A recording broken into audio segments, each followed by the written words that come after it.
Welcome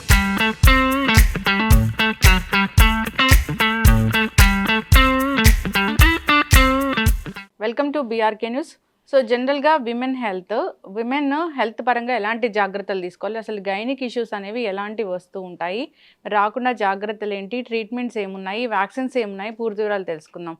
women's day సందర్భంగా special chit chat. మనతో పాటు ఉన్నారు senior gynaecologist doctor Prithvi Peram గారు. డాక్టర్ గారు నమస్తే. నమస్తే అండి. ఉమెన్స్ డే శుభాకాంక్షలు. మీకు కూడా అండి. డాక్టర్ గారు, రకరకాల క్యాన్సర్లు విమెన్ని ఇబ్బంది పెడుతూ ఉంటాయి, రకరకాల గైనిక్ ఇష్యూస్ ఇబ్బంది పెడుతూ ఉంటాయి. ఓవరాల్గా ఉమెన్కి ఎలాంటి గైనిక్ ఇష్యూస్ అనేవి వస్తాయి, ఎలాంటి జాగ్రత్తలు తీసుకోవాలి, ఏ జబ్బులకు వ్యాక్సిన్స్ ఉన్నాయి, సో ఓవరాల్గా టోటల్ ఉమెన్ హెల్త్ గురించి ఏం చెప్తారు? యాజ్ సచ్ ఇప్పుడు మనము స్టార్ట్ చేసినట్టయితే మన చిన్నప్పటి నుండి అమ్మాయిలు అబ్బాయిలని ఇద్దరిని సేమ్ పీడియాట్రిషియన్ దగ్గర చూపిస్తుంటారు. కానీ ఒక్కసారి మెన్స్ట్రల్ సైకిల్ అంటే మెనార్కి వాళ్ళు పెద్ద మనిషి అయినప్పటి నుండి వాళ్ళకి ఋతుక్రమం గురించి కానివ్వండి, ఇర్రెగ్యులర్ సైకిల్స్ ఉండడం కానివ్వండి, లేకపోతే ఎక్కువ అధిక రక్తస్రావం అవ్వడము, పీరియడ్స్ అయినప్పుడు పెయిన్ ఎక్కువ ఉండడము, ఇలా స్టార్ట్ అవుతూ ఉండి రిప్రొడక్టివ్ ఏజ్ సైకిల్లోకి వస్తారు. ఈ రిప్రొడక్టివ్ ఏజ్ సైకిల్లోకి వచ్చినప్పుడు హార్మోనల్ ఇంబ్యాలెన్స్ వల్ల మొటిమలు, హెయిర్ లాస్, అధిక బరువు పెరిగిపోవడం, లేకపోతే అవి చాలా వెయిట్ తగ్గిపోవడము, పీరియడ్స్ ఇర్రెగ్యులారిటీ ఉండడము, దాని నుండి నెక్స్ట్ ప్రెగ్నెన్సీలో ఇష్యూస్ ఇలా చూస్తూ ఉంటాం. దీంట్లో వర్కింగ్ ఉమెన్ వాళ్ళకైతే వర్క్ స్ట్రెస్తోని పర్సనల్ లైఫ్ ఇంబ్యాలెన్స్ అయ్యి దాని నుండి మళ్ళీ హార్మోనల్ ఇష్యూస్ చూస్తూ ఉంటాం. ఇవే కాకుండా ఇది క్రమేణా వాళ్ళు ఒకసారి సెక్షువల్ యాక్టివిటీ స్టార్ట్ అయినాక వాళ్ళకి హెచ్పివి ఎక్స్పోజర్ ఉండడము, ఆ తర్వాత వైట్ డిశ్చార్జ్లు, ఇన్ఫెక్షన్స్, ఎస్టీడీస్ ఇట్లాంటిది తరచూ వస్తూ ఉంటారు. అది on and of urine infections కూడా, మూత్రకోశంలో ఏమన్నా ఇబ్బందులు ఉండడం, మాటిమాటికి ఇన్ఫెక్షన్స్ రావడము, అలా స్లోగా మెనోపాజ్కి వెళ్ళిపోతారు. మెనోపాజ్లో కూడా అది ఒక part of the life cycle. మెనోపాజ్లో కొత్త ఛాలెంజెస్ ఉంటాయి. దాంట్లో మూడ్ డిస్టర్బెన్సెస్ కానివ్వండి, లేకపోతే వాళ్ళకి బోన్ డెన్సిటీ తగ్గిపోవడము, తీసుకునే డైట్ కరెక్ట్గా తీసుకోకపోవడము, ఈ క్రమేణా ఆ టైంలోకి వచ్చేసరికి ఇన్ని రోజులున్న వైట్ డిశ్చార్జ్ ఇది నార్మల్గా అనుకున్నది కాస్త ఒకవేళ స్క్రీనింగ్ ప్రాపర్గా చేయకపోతే అది సర్వైకల్ క్యాన్సర్గా ఆ టైంలో పికప్ అవుతుంది. అండ్ 40 years పైబడ్డ వాళ్ళకి కంపల్సరీ మనం మ్యాండేటరీ బ్రెస్ట్ స్క్రీనింగ్ ఇవన్నీ ఎందుకు స్టార్ట్ చేశామంటే ఆ టైంలో ఈ బ్రెస్ట్ క్యాన్సర్ ఇన్సిడెన్స్ కూడా ఎక్కువ అవుతూ ఉంటుంది అనమాట. రొమ్ముగడ్డలు అంటూ ఉంటాం కదా, రొమ్ముగడ్డలు తరచూ చిన్నపిల్లల్లో కూడా ఉంటుంది.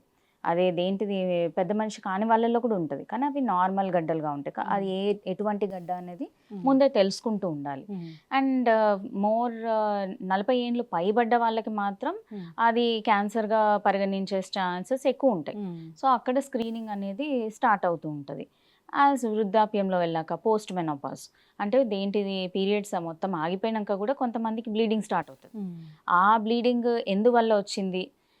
మ్యాక్సిమం అయితే ఎండోమెట్రియల్ క్యాన్సర్స్ ఉంటాయి, కానీ కొన్నిసార్లు ఇన్ఫెక్షన్స్, అట్రోఫిక్ అండ్ ఎండోమెట్రైటిస్ అని చెప్పేసి కానీ, లేకపోతే చిన్న చిన్న పాలిప్స్, కంతులు, ముందున్న ఫైబ్రాయిడ్స్ ఏమన్నా అవి పట్టించుకోక అవి ఇప్పుడు గర్భసంచి చిన్నగా అయిపోయి ఆ ఫైబ్రాయిడ్ వచ్చి ఎండోమెట్రియం మీద ఒత్తిడి వల్ల ఏమన్నా వాళ్ళకి ఆన్ అండ్ ఆఫ్ బ్లీడింగ్ అవ్వడము, ఇలాంటివి కూడా ఉంటాయి. సో అక్కడ కూడా మనము ఎండోమెట్రియల్ క్యాన్సర్ని కూడా రూల్ అవుట్ చేయాల్సి వస్తుంది. ఇలా మనం తీసుకున్నట్టయితే starting from menstrual cycles onset అంటే పెద్ద మనిషి అయినప్పటి నుండి వృద్ధాప్యం వరకు కూడా లేడీస్కి తరచూ ఏదో ఒక విషయం మీద వెజైనల్ హెల్త్, లేకపోతే వాళ్ళకున్న జెనైటల్ ఆర్గన్స్ వాటి మీద అవగాహన ఉండాలి. అండ్ దాని నుండి వచ్చే ఏవేవి డిసీజెస్ వస్తాయి, ఏది నార్మల్, ఏది అబ్నార్మల్ అని తెలుసుకుంటూ ఉండాలి. ఖచ్చితంగా మ్యామ్, చాలా చక్కగా చెప్పారు. అబ్నార్మల్ బ్లీడింగ్ అనేది అసలు ఎలా ఉంటుంది? అబ్నార్మల్ బ్లీడింగ్ గురించి మాట్లాడుకునే ముందు లక్ష్మి గారు, మనము ఫస్ట్ అసలు నార్మల్ అంటే ఏంటో తెలుసుకోవాలి.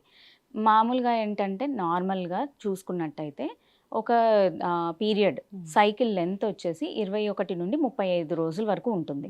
ఎవరికైనా 21 రోజుల కన్నా తక్కువ లెంత్లో మాటిమాటికి పీరియడ్స్ వస్తున్నాయా, లేకపోతే 35 రోజుల తర్వాత వస్తున్నాయా, అది అబ్నార్మల్. ఇది పీరియడ్ లెంత్ని. అదే ఒకవేళ మనము ఎంత రక్తస్రావం అవుతుంది, ఎంత బ్లడ్ లాస్ అవుతుంది, అది చూసుకున్నట్టయితే నార్మల్ వచ్చేసి 30 నుండి 80 ml, అంటే 30 ml కన్నా తక్కువ అవుతుంది. ముందంతా వాళ్ళకి మినిమం ఒక 2-3 days పీరియడ్ అవుతుండే, లైక్ ఒక 3 ప్యాడ్స్ పర్ డే వాడుతున్నారు, నార్మల్ ఫ్లో ఉండింది.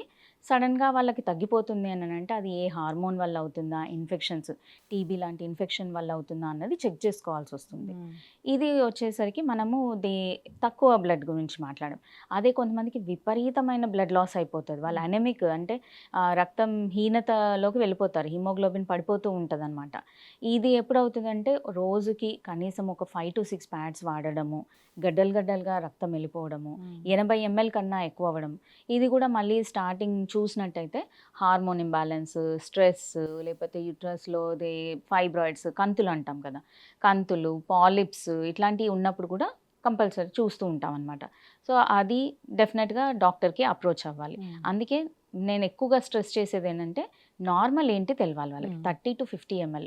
మరి నేను ఇప్పుడు కొలుచుకోను కదా మేడం, నాకు ఎలా తెలియాలి అని అంటే అందాజుగా చెప్పాలంటే 3 ప్యాడ్స్ నుండి 4 ప్యాడ్స్ ఫస్ట్ 2 డేస్లో, 3 డేస్ వరకు, తర్వాత దేంటిది 2-3 ప్యాడ్స్ వాడి ఆగిపోతే అది నార్మల్. కానీ దానికన్నా ఎక్కువ పడుతుంది, రోజుకి వాళ్ళకి 5-6 ప్యాడ్స్ పడుతుంది, గడ్డల్లాగా పడుతున్నాయి అంటే కంపల్సరీ అది అబ్నార్మల్. అండ్ 3 ప్యాడ్స్ కూడా అవసరం పడట్లేదు అని అంటే కూడా అది అబ్నార్మల్. సో అప్పుడు వచ్చి ఒకసారి చెక్ చేయించుకోవాలి. ఇదే కాకుండా వాళ్ళకి అధిక పెయిన్ ఉంటుంది.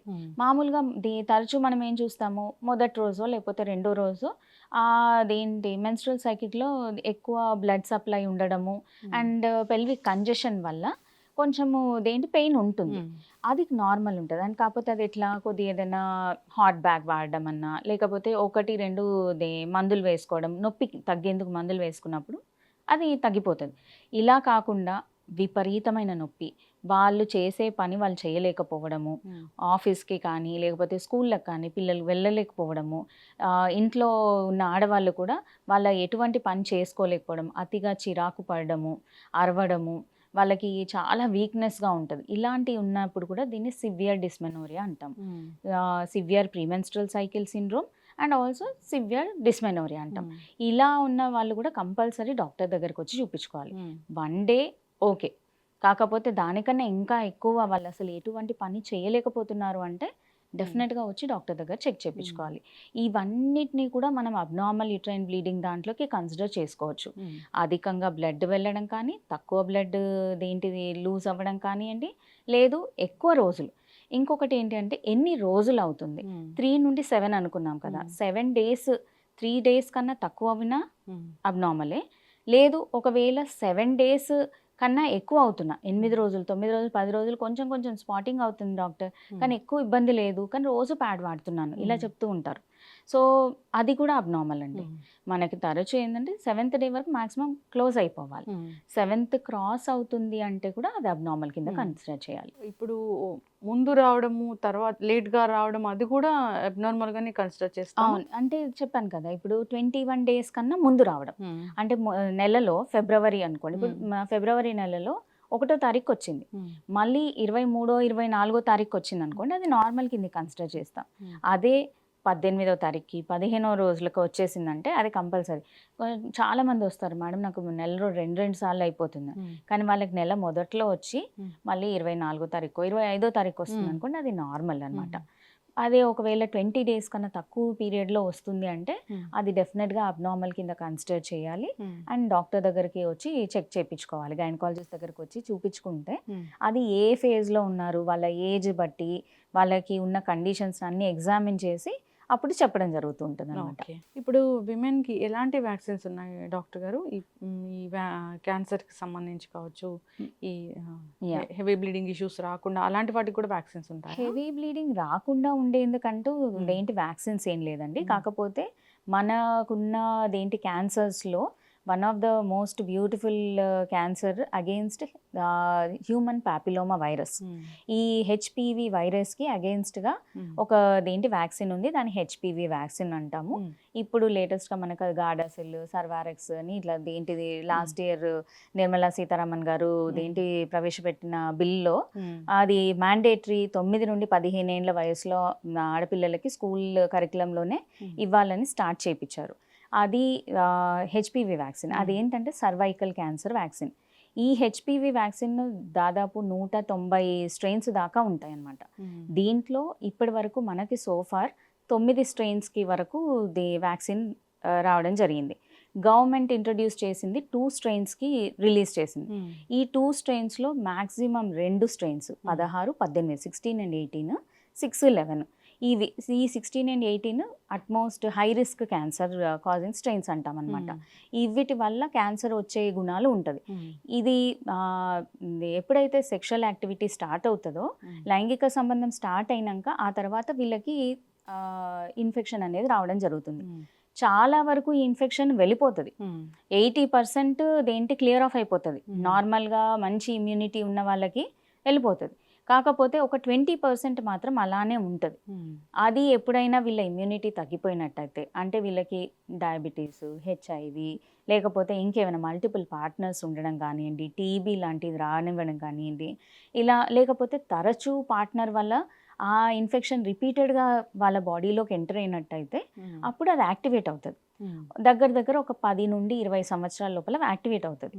సో మనకి ఇప్పుడు ఉన్న బ్యూటీ ఏంటి అని అంటే, ఈ వ్యాక్సిన్ ఏదైతే మనం మాట్లాడుకుంటున్నామో హెచ్పివి వ్యాక్సిన్, ఇది 9 నుండి 15 ఏళ్ళ వయసు లోపల 2 డోసులుగా సెక్షువల్ యాక్టివిటీ స్టార్ట్ కాకముందు ఇచ్చినట్టయితే 90% నుండి 95% వరకు ప్రొటెక్షన్ వచ్చేస్తుంది. ఇప్పుడు సర్వైకల్ క్యాన్సర్ లేదని తెలిసింది టెస్ట్ లో అన్నప్పుడు, అప్పుడు కూడా వేయించుకోవచ్చా డాక్టర్ గారు? అప్ టు 45 ఇయర్స్ వరకు కూడా ఇవి ఇవ్వచ్చు.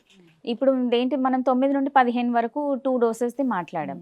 మరి తర్వాత వాళ్ళు అంటే అంతకుముందు దేంటి రీసెంట్ గానే వచ్చింది లేదు కాబట్టి వాళ్ళకి తీసుకోలేదు. మరి వాళ్ళు మిస్ అయిపోయారు. ఏం చేద్దాం అని అంటే 15 ఏళ్ళ తర్వాత వాళ్ళ నుండి 45 ఇయర్స్ వరకు వాళ్ళకు కూడా ఈ వ్యాక్సిన్ 3 డోసుల లాగా తీసుకోవచ్చు. కానీ దీంతో పాటు ప్యాప్స్మియర్ అనే టెస్ట్, స్క్రీనింగ్ టెస్ట్ కూడా కంపల్సరీ చేయించుకోవాలి. మేము వ్యాక్సిన్ తీయించుకున్నాం కదా, మరి ఇప్పుడు దేంటి మాకు ప్రొటెక్షన్ వచ్చేసింది అని అనుకునేది లేదు. ఎందుకంటే ఇది ఆల్రెడీ ఎక్స్పోజర్ అయ్యి ఉన్నారు కాబట్టి ఒక 80% వరకే ప్రొటెక్షన్ ఉంటుంది. సో ఆ మిగతా 20% మనం అయితే రిస్క్లో ఉన్నాం కాబట్టి ఎవ్రీ 3 ఇయర్సా లేకపోతే కో టెస్టింగ్ అని ఉంటుంది హెచ్పివిడి అనేది, అది చేస్తే ఎవ్రీ 5 ఇయర్స్కి ఒకసారి చేసుకోవాలా ఏంటి అన్నది మీకు గైనకాలజిస్ట్ దగ్గరికి వెళ్ళినప్పుడు వాళ్ళు మీకు చూసి చెప్తారనమాట. దాన్ని బట్టి వాళ్ళు అదేంటి ప్యాప్స్మియర్, ఈ 3 డోసులు ఇవి తీసుకోవచ్చు. అలా తీసుకున్నట్టయితే వాళ్ళు సేఫ్గా ఉంటారు. ఇది మనకు ఒక better advance in the science అనమాట. ఒక క్యాన్సర్కి కూడా వ్యాక్సిన్ ఉండి అది బ్యూటిఫుల్గా ప్రొటెక్ట్ చేస్తుంది. మరి వీళ్ళంతా 80% ఉన్నప్పుడు ఎందుకు తీసుకోవాలి మేడం అని కూడా చాలా మంది అడుగుతుంటారు. అటు నాకు కొంచెం ప్రొటెక్షన్ ఉంది కదా, నాకు 80% ప్రొటెక్షన్ వచ్చేస్తుంది కదా, పోతుందని అంటున్నారు కదా, నేను బాగానే ఫుడ్ తింటున్నాను ఇట్లా చెప్తారు. అయితే దీనిలో చూసింది ఏంటంటే HPV vaccine cervical cancer cause చేయడానికి 80 నుండి 80%, 85% వరకు అవుతుంది అని వచ్చింది. కానీ అదే కాకుండా rectal cancer, vaginal cancer, vulval cancer, anal cancer, కొన్ని రకాల థ్రోట్ క్యాన్సర్స్లో కూడా హెచ్పివి వైరస్ చూడడం జరిగింది. ఇన్ని కాజ్ చేసేదానికి డెఫినెట్గా మనకు వీలైనప్పుడల్లా బిఫోర్ 45 మనకు తెలిసినప్పుడు వ్యాక్సిన్ తీసుకోవడం అనేది సేఫ్. మెనోపాజ్ ఏజ్ అంటే 40 జనరల్గా అయితే 50 to 55 అని అనేవాళ్ళు ముందు, కానీ ఇప్పుడు అది ఇంకొంచెం ముందుకు వచ్చి 45 నుండి 50 కూడా ఇది ఓకే. కానీ బిఫోర్ 45 అంటే అది ప్రీమెచ్యూర్ మెనోపాజ్ కింద కన్సిడర్ చేస్తాం అనమాట. దానికి కూడా ట్రీట్మెంట్ తీసుకోవాలి. దానికి కూడా ట్రీట్మెంట్ తీసుకోవాలి. అంటే వాళ్ళకి ఎందుకు ప్రీమెచ్యూర్ వచ్చింది అన్నది కూడా మొత్తం డీటెయిల్గా చూస్తూ ఉండాలి. అంటే వాళ్ళకి జెనెటిక్ ఏమైనా ఇష్యూస్ ఉన్నాయా, లేకపోతే ఇందాక చెప్పాను కదా టీబీ ఇన్ఫెక్షన్ వచ్చే ఛాన్సెస్ ఉంటుందని, దానివల్ల వాళ్ళ అండాశయాలది ఫాస్ట్గా తగ్గిపోయేమన్నా అదేంటి వాళ్ళకి ప్రాబ్లం అయిందా, లేకపోతే ఇంకా డెలివరీలు అయ్యేటప్పుడు అధిక రక్తస్రావం అయిపోయి వాళ్ళకి ఏమన్నా సిండ్రోమ్స్ ఉంటాయి కొన్ని, చాలా మన మెదడులో ఉన్న పిట్యూటరీ అనే ఆర్గన్ ఉంటుంది కదా, దానికి కూడా బ్లడ్ సప్లై తగ్గిపోయి ఉంటుంది. అలాంటిది షీహాన్ సిండ్రోమ్ అంటాం అనమాట. అలాంటి ఏమన్నా జరిగి దేంటి బ్లడ్ లాస్, బ్లీడింగ్ అవ్వడం ఆగిపోయిందా, వాళ్ళకి ముట్లు రావన్నమాట. చాలా వరకు 2 లీటర్లు 3 లీటర్లు బ్లడ్ లాస్ అయ్యే ఛాన్సెస్ ఉంటాయి డెలివరీ టైంలో. ఆ టైంలో ఏమన్నా బ్రెయిన్కి ఆ షాక్ కింద ఉంటే అప్పుడు వాళ్ళకి కూడా ముట్లు ఆగిపోయే ఛాన్సెస్ ఉంటుంది. కానీ దాన్ని కంప్లీట్గా మనం మెనోపాజ్, న్యాచురల్ మెనోపాజ్ అని అయితే అనం, అది ప్రీమెచ్యూర్ మెనోపాజ్ కింద వస్తుంది అనమాట. చిన్నపిల్లలు అప్పటి నుంచి వ్యాక్సిన్ అనేది ఖచ్చితంగా 9 to 15 ఇయర్స్ ఉన్న ఏకైక వ్యాక్సిన్ అంటే హెచ్పివి వ్యాక్సిన్ విమెన్. సో అయితే ఎండోమెట్రియాసిస్ అనేది చాలా మందిని ఇబ్బంది పెట్టే సమస్యే. సో అసలు అది ఉంది అని అసలు ఎలా తెలుస్తుంది డాక్టర్ గారు? మీరు కరెక్ట్ టైంకి అడిగారు. ఇది యాక్చువల్లీ ఎండోమెట్రియోసిస్ మంత్, మనకి మార్చిన ఎండోమెట్రియోసిస్ మంత్ అంటూ ఉంటాము. ఈ ఎండోమెట్రియోసిస్ అనేది దీనికి స్పెసిఫిక్గా ఇవే సిమ్టమ్స్ అన్నట్టు ఉండదు. ఇది ఒక చాప కింద నీరులాగా పాకుంటూ వెళ్ళిపోతుంటుంది. ఎందుకు అని అంటే నార్మల్గా ఇందాక చెప్పానన్నట్టు ప్రతి లేడీకి పీరియడ్ ఉన్నప్పుడు కంపల్సరీ 1 or 2 days పెయిన్ ఉంటుంది. ఆ పెయిన్ అనేది దేంటిది ఎక్కువ మోతాదులో, అంటే వాళ్ళు వర్క్ చేసుకోలేనంత, ఆఫీస్కి సెలవు పెట్టేంత, స్కూల్కి డుమ్మా కొట్టాలి, లేకపోతే వాంతులు అవ్వడము, బ్లోటింగ్ అనిపించడము, అన్ని వేగ్ సిమ్టమ్స్ ఉంటాయన్నమాట. చాలా పెయిన్ ఉంటుంది. ఈ ఎండోమెట్రియోసిస్ ఉన్న వాళ్ళు ఈ ఫస్ట్ సిమ్టమ్తోని వచ్చినప్పుడు చాలా మంది డాక్టర్స్ దగ్గరికి వెళ్ళినప్పుడు చిన్నప్పటి నుండే ఉండొచ్చు వాళ్ళకి, కానీ అది పీరియడ్ వచ్చినప్పుడు అధికంగా పెయిన్ ఉంది అని అలా దాన్ని తీసేస్తుంటారు. వీళ్ళకి చాలా వరకు పెయిన్ వస్తూ ఉంటుంది. ఆ పెయిన్ని దాన్ని కొట్టిపారేస్తూ ఉంటారు. ఇది కామన్, ఏం కాదు, మీకు మ్యారేజ్ అయినాక తగ్గుతుండొచ్చు, లేకపోతే ఇదేంటిది పిల్లలు పుట్టాక ఇంకా తగ్గిపోతుంది, అసలు పెయిన్ ఉండదు. ఇది కొంతవరకు వాస్తవమే. కాకపోతే దాన్ని అలా తీసి పాస్ చేయడం వల్ల దాన్ని ఇగ్నోర్ అవుతూ ఉంటారు. అలా కాకుండా వాళ్ళకి క్లియర్గా ఇంకా ఎక్కువగా ఉంది, అందరికీ అయ్యేదానికన్నా నాకు ఎక్కువగా ఉంది అని అన్నప్పుడు కంపల్సరీ దాని ఫర్దర్ టెస్టింగ్ అనేది వెళ్తూ ఉంటుంది అనమాట. అల్ట్రాసౌండ్ చేయించడం కానివ్వండి, లేకపోతే దానికి స్పెసిఫిక్ ప్రోటోకాల్స్ ఉంటాయి.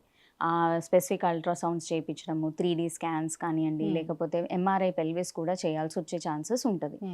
ఇదే కాకుండా వీళ్ళు ఇంకా ఏ రేంజ్లో ఉంటుందని అంటే, హస్బెండ్తో మ్యారేజ్ అయినాక అసలు కలిస్తే నొప్పి, వాళ్ళకి డిస్పెరోనియా అంటుంటాం, తట్టుకోలేనంత నొప్పితోనే ఉంటారు. ఈ తట్టుకోలేనంత నొప్పి ఉంది మాకు అని అన్నప్పుడు మాత్రం కంపల్సరీ ఎండోమెట్రియోసిస్ ఎక్స్పెక్ట్ చేయాలి. ఎండోమెట్రియోసిస్ అంటే ఏంటంటే నార్మల్గా మైలపొర అనేది గర్భసంచి లోపల ఉంటుంది. ఎప్పుడైతే ఆ మైలపొర ఎండోమెట్రియం అనేది బయట గర్భసంచి మీద కానివ్వండి, ట్యూబ్స్ మీద కానివ్వండి, అండాశయాల మీద కానివ్వండి, వెనకాల ఉన్న సపోర్ట్ లిగమెంట్స్ మీద ఉన్నప్పుడు, లేకపోతే మోషన్ పైప్ మీద, కోలాన్ అంటాం, రెక్టమ్ కోలాన్ మీద ఉండడం కానీ, లేకపోతే మూత్రం కోశం మీద, బ్లాడర్ మీద కూడా ఉంటుంది. అప్పుడప్పుడు ఇంకా చాలా రేర్ కేసెస్లో ఈవెన్ ఊపిరితిత్తుల్లో వరకు కూడా వెళ్ళిపోతుంది. సో ఇంతవరకు స్ప్రెడ్ అయ్యే ఎండోమెట్రియోసిస్ ఎట్లా ఉంటుందని అంటే, ప్రతి నెల పీరియడ్ వచ్చినప్పుడు గర్భాశయంలో ఎట్లయితే మైలపొర నుండి బ్లీడింగ్ అయ్యి బయటకు వస్తుందో, వీటి మీద కూడా బ్రెయిన్ ఓవేరియన్ హార్మోన్స్ వీటి మీద కూడా పనిచేస్తుంది. కాకపోతే ఇక్కడ ఏమవుతుందంటే బ్లడ్ బయటికి పోవడానికి దారి లేదు. సో అక్కడే నిల్వ ఉండిపోయి అవి ఓవేరియన్ సిస్ట్లు, చాక్లెట్ సిస్ట్ అంటాం.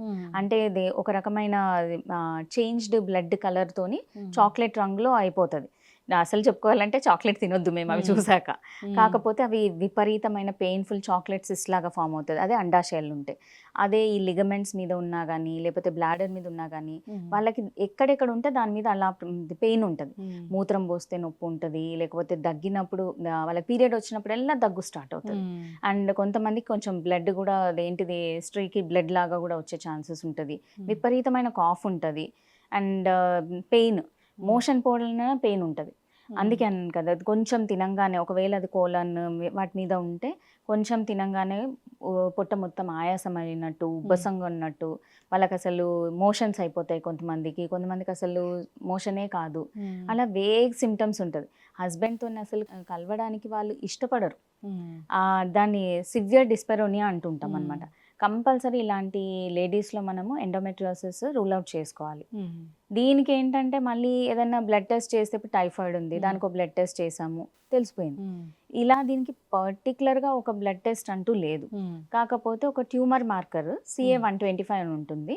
అది దీనికి యాడిటివ్గా, అంటే పేషెంట్ చెప్పే లక్షణాలకి ఈ CA-125 యాడెడ్ తీసుకున్నట్టయితే, ఒకవేళ అది కూడా పెరిగింది, ఇవి ఉన్నాయి, నెక్స్ట్ MRI ఫైండింగ్స్ ఉన్నాయి.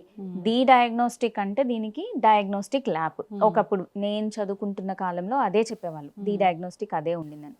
కానీ ఇప్పుడు చాలా అడ్వాన్స్డ్ రేడియాలజీ వచ్చినాక ఈవెన్ మన అల్ట్రాసౌండ్లో కూడా ఎండోమెట్రియోసిస్ ప్రోటోకాల్ బట్టి మనం చూసినట్టయితే ఎక్కడెక్కడ ఉంది ప్రతిదీ క్షుణ్ణంగా తెలిసిపోతుంది. అప్పుడు మనము ఆ సర్జరీకి తీసుకున్నప్పుడు మొత్తం అంత లెవెల్లో తీసేస్తేనే వాళ్ళకి పెయిన్ రిలీఫ్ ఉంటుంది. లేకపోతే కొద్ది శాతం తీసేస్తే అది మళ్ళీ రిపీట్ అవుతుంది. ఎందుకంటే ఇది పీరియడ్స్తో రిలేటెడ్ కాబట్టి ప్రతిసారి పీరియడ్ వచ్చినప్పుడు మళ్ళీ పెయిన్ రావడం జరుగుతూ ఉంటుంది. మరి పూర్తి స్థాయిలో తగ్గించొచ్చా దీన్ని? పూర్తి స్థాయిలో తగ్గించడం అంటే యాక్చువల్గా చెప్పాలని అంటే కంప్లీట్ ఇవన్నీ తీసేసాక పీరియడ్ అనేది ఎవ్రీ మంత్ కాకుండా కొంచెం పొడిగిస్తూ రావాలి. అంటే వీళ్ళకి పీరియడ్ వచ్చినప్పుడల్లా ఆ డిసీజ్ పెరుగుతుంది. సో దీనికి తగినన్ని మందులు ఉన్నాయి. డైనోజెస్ట్ కాంబినేషన్స్ కానివ్వండి, లేకపోతే ఐయుసిడి హార్మోనల్ ఐయుసిడీస్ మిరెనా అంటూ ఉంటాము. అది కాపర్ టీ మీద హార్మోన్ ఉంటుంది, అది గర్భసంచిలో పెడతాం. దాని నుండి కొంచెం కొంచెము హార్మోన్ రిలీజ్ అవుతూ ఉంటుంది. రిలీజ్ అయ్యి మైలపొరని సన్నగా చేసేస్తుంది. సో ఎవ్రీ మంత్ బ్లీడింగ్ రాకుండా ఆపుతుంది అనమాట. ఎక్కువ బ్లీడింగ్ కాదు. సో ఆ పర్టికులర్ కండిషన్ అనేది ఉత్పత్తి కాకుండా ఆపుతుంది. ఎక్కడెక్కడ బయట ఉన్నాయో అదంతా క్లియర్ చేయాల్సి వస్తుంది. ఆ తర్వాత ఇదేంటిది రాకుండా ఉండేందుకు ఫర్దర్ మెజర్స్ తీసుకోవాలి. ఇదే కాకుండా వాళ్ళకి కొంచెం డైట్ టిప్స్ కూడా చెప్పాల్సి ఉంటుంది. ఈవెన్ ఏమన్నా చాలా వరకు వీళ్ళు ఒబేస్ ఉంటారు, బాగా లావుగా ఉంటారు. అండ్ ఫ్యామిలీలో కూడా కొంతమందికి రన్ అవుతూ ఉంటుంది. అంటే ఇప్పుడు ఇవాళ ఒక లేడీకి వచ్చిందంటే మనం వెనకాల చూస్తే వాళ్ళ ఇంట్లో ఎవరికైనా ఉండే ఛాన్సెస్ ఉంటుంది. లేదు వాళ్ళకి ముందే పెళ్ళిళ్ళు అయిపోయి పిల్లలు పుట్టేసేసి అది మాస్క్ అయ్యి ఉండే ఛాన్సెస్ కూడా ఉంటుంది. సో ఒకవేళ ఫ్యామిలీలో ఎండోమెట్రియోసిస్ హిస్టరీ ఉంది అంటే వాళ్ళకి పుట్టబోయే పిల్లలు ఆడపిల్లల్లో కూడా వచ్చే ఛాన్సెస్ చాలా వరకు ఉంటుంది. అయితే ఇది ఇన్ఫెర్టిలిటీకి దారితీస్తుందా? అవునండి. ఎప్పుడైతే వీళ్ళు ఇందాక చెప్పినట్టు భర్తని దగ్గర రానియకుండా పార్ట్నర్ని దూరం పెడుతూ ఉంటారో పెయిన్ వల్ల, అది వన్ ఆఫ్ ద రీజన్స్ ఉంటుంది. అండ్ ఈ ఎండోమెట్రియోసిస్ అనేది ఫెలోపియన్ ట్యూబ్స్ మీద కూడా వచ్చే ఛాన్సెస్ ఉంటుంది కదా. అప్పుడు మనకి మామూలుగా ఏంటి, ఎగ్ రిసీవ్ అవ్వాలి, ఎగ్ రిలీజ్ అయిన దగ్గర నుండి ఫెలోపియన్ ట్యూబ్లోకి రావాలి, మగవారి వీర్యకణాలు రావాలి, అవి ఫెలోపియన్ ట్యూబ్లో కలవాలి, అక్కడ నుండి ఎంబ్రియో వచ్చి ఇంప్లాంట్ అవ్వాలి. కానీ ప్రాబ్లం ఇక్కడ ఫెలోపియన్ ట్యూబ్ మీదనే ఉన్నప్పుడు అసలు అది వెళ్ళి ఇంప్లాంట్ అవ్వడము అనేది జరగడంలో ఇబ్బంది చేస్తుంటుంది. అండ్ ఎక్కడెక్కడ అడేషన్స్ ఉన్నాయి అవిటితో కూడా ఎగ్స్ మీద ఒకవేళ చాక్లెట్ సిస్టే ఫామ్ అయినాయి అనుకోండి, అక్కడ ఆ ఎగ్ కరెక్ట్గా రిలీజ్ అవ్వడం అనేది కూడా ప్రాబ్లమేటిక్గా ఉంటుంది. ఇవి ఒకవేళ చాక్లెట్ సిస్ట్ ఉంది, 2-3 సెంటీమీటర్లే ఉంది, అంతకన్నా ఎక్కువ లేదు అని అనుకుంటే ముందు పిల్లలు కావడానికి ఆర్టిఫిషియల్ పద్ధతులు, కృత్రిమ పద్ధతులు ఏవైతే ఉన్నాయో అవి వాడుకోవాలి. అంటే లైక్ ఐయుఐ కానివ్వండి, లేకపోతే ఐవీఎఫ్ కానివ్వండి, అట్లాంటివి చేస్తూ ఉండాల్సి వస్తుంది. డైరెక్ట్ న్యాచురల్గా అవుతారు అని మాత్రం కంపల్సరీ నేను చెప్పలేను. కాకపోతే కొంతమందిలో ఏమన్నా మైల్డ్ కంపోనెంట్, ఎందుకంటే దీంట్లో కూడా మళ్ళీ వేరియస్ డిగ్రీస్ ఉన్నాయి. మైల్డ్ అని, మోడరేట్ అని, సివియర్ అని, వెరీ సివియర్ అని. ఇక వెరీ సివియర్ వాళ్ళకైతే ఖచ్చితంగా ఆపరేషన్లు అవసరం పడుతూ ఉంటాయి. అదే మైల్డ్ మోడరేట్లో ఉన్న వాళ్ళకి ఈ ఆర్టిఫిషియల్ టెక్నిక్స్ యూస్ చేస్తూ వాళ్ళు ప్రెగ్నెన్సీకి హెల్ప్ అవుతుంది అనమాట. ఇప్పుడు ఈ మెరీనా అనేది ఇంప్లాంట్ చేశాక అప్పుడు ప్రెగ్నెన్సీ వస్తుందా? రాదండి. మిరెనా అనేది ప్రెగ్నెన్సీ వచ్చింది కాదు. మనం ఇది ఎవరికి ట్రీట్ చేస్తున్నాము, ఏ ఏజ్ గ్రూప్ వాళ్ళకి ఏంటి అవసరం అన్ని పరిగణలోకి తీసుకోవాలి. ఇండివిజువలైజ్డ్, ప్రతి ఒక్కరిది అందరికీ ఒకటే బ్లాంకెట్ స్టేట్మెంట్ ఉండదు. సో ఇప్పుడు మన దగ్గరికి ఒక లేడీ వచ్చారు, వాళ్ళకి ఆల్రెడీ పిల్లలు అయిపోయారు, మళ్ళీ ఇలా ఎండోమెట్రియోసిస్తో సఫర్ అవుతున్నారు అన్న వాళ్ళకి మొత్తం రిమూవల్ చేసేసి మెరీనా పెట్టొచ్చు. లేదు వాళ్ళకి విపరీతంగా ఉంది, అసలు వద్దు ఇంకా మాకు అనుకున్న వాళ్ళకి హిస్టెక్టమీ వరకు కూడా వెళ్ళిపోతారు. అదే రీసెంట్గా పెళ్ళైంది, ఇవాళ రేపు అందరూ 30-35లో పెళ్లి చేసుకుంటున్నారు. సో వాళ్ళకి అప్పుడు నేను లేదమ్మా నీకు మెరీనా పెట్టేస్తా అంటే సరిపోదు కదా, వాళ్ళకి పిల్లలు కూడా కావాలి. సో వాళ్ళకి మనము ఐవీఎఫ్ లాంటి ట్రీట్మెంట్, ఐయుఐ వాళ్ళకి ఏది సూట్ అవుతుందో అది చేశాక మొత్తం ఈ డిసీజ్ క్లియర్ చేసేసి అప్పుడు మెరీనా పెట్టేయచ్చు. మళ్ళీ వాళ్ళు ఒక నెక్స్ట్ బేబీకి ఇంకొక 2-3 ఏళ్ళు గ్యాప్ తీసుకోవాలనుకుంటే అది హెల్ప్ అవుతుంది. ఆ మీన్ వైల్లో మళ్ళీ నెక్స్ట్ బేబీస్ వచ్చేసరికి మళ్ళీ డిసీజ్ ఎక్కువ రాకుండా ఉంటుంది. అసలు ఎండోమెట్రియోసిస్ అనేది మనం ప్రివెంట్ చేయొచ్చా డాక్టర్ గారు? ప్రివెంట్ అనేది కంప్లీట్గా రాదు, ఎందుకంటే ఇది జెనెటిక్గా కూడా కంపోనెంట్ ఉంది కాబట్టి ఎవరిలో వస్తుంది అన్నది కూడా కంప్లీట్గా చెప్పడానికి లేదు. మల్టీ ఫ్యాక్టోరియల్ అంటే చాలా వాస్ట్గా ఉన్నాయి. అంటే లావుగా ఉన్న వాళ్ళు ఉన్నారు. సో అలాంటి కొన్ని మనము ఏదైతే లైఫ్ స్టైల్ మోడిఫికేషన్ చేసుకోవచ్చో అవి కంపల్సరీ చేయొచ్చు. ఇది ఒక ఇన్ఫ్లమేటరీ ప్రాసెస్ అని అంటూ ఉంటాము, అంటే ఒక రకమైన వాపు కైండ్ ఆఫ్. సో దీనికి మనం రోజువారీ వాడే వాటిలలో పసుపు ఒక యాంటీ ఇన్ఫ్లమేటరీ. సో అది తీసుకోవడం one of the best things. Water ఎక్కువ తీసుకోవడం, మంచి లైఫ్ స్టైల్, హెల్దీగా యాక్టివ్గా యోగా చేయడము, వాక్ చేయడము, ఇట్లా healthy lifestyle. Fresh fruits, vegetables, antioxidants rich ఉన్న ఫ్రూట్స్ ఎక్కువ తీసుకోవడం, నట్స్ ఎక్కువ తీసుకోవడము, ఇలాంటివి చేస్తే కొద్ది వరకు దాన్ని కంట్రోల్లో ఉంటుందేమో కానీ కంప్లీట్గా పోతుందని మాత్రం నేను చెప్పను. ఈ ఉమెన్స్ డే సందర్భంగా ఇప్పుడు గైనిక్ పరంగా ఈ సిమ్టమ్స్ కనిపించాయి, మీరు ఖచ్చితంగా డాక్టర్ దగ్గరికి వెళ్ళండి అంటే ఒక 4 అలాం సిమ్టమ్స్ అంటే ఏముంటాయి డాక్టర్? ఖచ్చితంగా డాక్టర్ని కలవాల్సినవి. కంపల్సరీ డాక్టర్ దగ్గరికి వెళ్ళాల్సింది అని అన్నప్పుడు మాత్రం రొమ్ములో గడ్డలు ఉన్నాయి ఫీల్ అవుతున్నారు ఎవ్రీ మంత్ మీరు టెస్ట్ చేసుకోవచ్చు. 10th డే మీకు పీరియడ్ వచ్చిన 10th డే రోజు అద్దం ముందు నిల్చొని జస్ట్ 2 బ్రెస్ట్ సేమ్ సైజ్ ఉన్నాయా లేవా, ఏమన్నా తేడా ఉందా, ఏదన్నా డిశ్చార్జ్ వస్తుందా, జస్ట్ 2 చేతులతోనే ఫీల్ అయితే ఏమన్నా అది గడ్డలాగా అనిపించిందా, నొప్పిలాగా ఉందా, కంపల్సరీ డాక్టర్ని చూడండి. నెక్స్ట్, ఒకవేళ పీరియడ్స్ ఇర్రెగ్యులర్గా ఉన్నాయి, ఇందాక మనం అన్ని ఎలా నార్మల్ అబ్నార్మల్ అని మాట్లాడుకున్నామో అలా ఇర్రెగ్యులర్, అధికంగా బ్లీడింగ్ అవుతున్నా, కొంచెం కొంచెం అవుతూ 10 రోజులు 15 రోజులు అవుతున్నా, లేకపోతే ఒకసారి పీరియడ్ వచ్చి మధ్యలో బ్లీడింగ్ అవ్వడం అవుతున్నా కంపల్సరీ చూపించుకోవాలి. అదే పీరియడ్ అసలు రావట్లేదు, ముందంతా బాగా వచ్చేది ఇప్పుడు రావట్లేదు, వెయిట్ తగ్గిపోతున్నాము, లేకపోతే అధికంగా వెయిట్ పెరుగుతున్నాము, కంపల్సరీ దానికి కూడా రావాలి. ఈవెన్ కొన్నిసార్లు వెజైనల్ డిశ్చార్జ్, నార్మల్గా మనకి నవరంధ్రాల్లో కూడా ఏదో ఒక రకమైన లవణం అనేది ఉంటూ ఉంటుంది, కొంచెం తేమ అనేది ఉంటుంది. ఈవెన్ అదేంటి వెజైనాల్లో కూడా అలానే తేమ ఉంటుంది. కాకపోతే ఆ తేమ అనేది ఎక్కువగా అవ్వడము, ప్యాడ్ పెట్టుకునేంత అవసరం రావడము, లేకపోతే వాసన రావడము, ఇచ్చింగ్ లాంటివి ఏమన్నా ఉన్నాయనుకోండి కంపల్సరీ డాక్టర్ దగ్గరికి వచ్చి చూపించుకోవాలి. ఈవెన్ భర్తతో కలిసినప్పుడు బ్లీడింగ్ కూడా అయ్యిందంటే అంటే డిశ్చార్జ్తో పాటు బ్లీడింగ్ అవుతుంది, దీన్ని పోస్ట్ కాయిటల్ డిశ్చార్జ్ అంటాం, పోస్ట్ కాయిటల్ బ్లీడింగ్ అంటాం. ఈ పోస్ట్ కాయిటల్ బ్లీడింగ్ అనేది సర్వైకల్ క్యాన్సర్కి ఫస్ట్ సిమ్టమ్.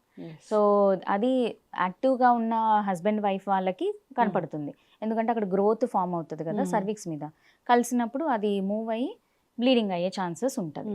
సో ఇలాంటి ఏమన్నా ఉంటే మాత్రం కంపల్సరీ వచ్చి డాక్టర్ని కలవాల్సి ఉంటుంది. ఖచ్చితంగా డాక్టర్ గారు, చాలా చక్కటి ఇన్ఫర్మేషన్ అండి. మనం సిరీస్ కంటిన్యూ చేద్దాం ఉమెన్ హెల్త్ గురించి. మీకు వన్స్ అగైన్ అంతర్జాతీయ మహిళా దినోత్సవ శుభాకాంక్షలు అండి. థ్యాంక్ యూ అండి, మీకు కూడా సేమ్. ఎస్, అందరూ కూడా తమ ఆరోగ్యం గురించి ఆలోచించుకోవాలని కోరుకున్నాము. మీరు చెప్పిన ఈ సిమ్టమ్స్లో ఏది కనిపించినా ఒకసారి డాక్టర్ని సంప్రదించాలని కోరుకున్నామండి, ఫాలో అవ్వాలని కోరుకున్నాం. ధన్యవాదాలు.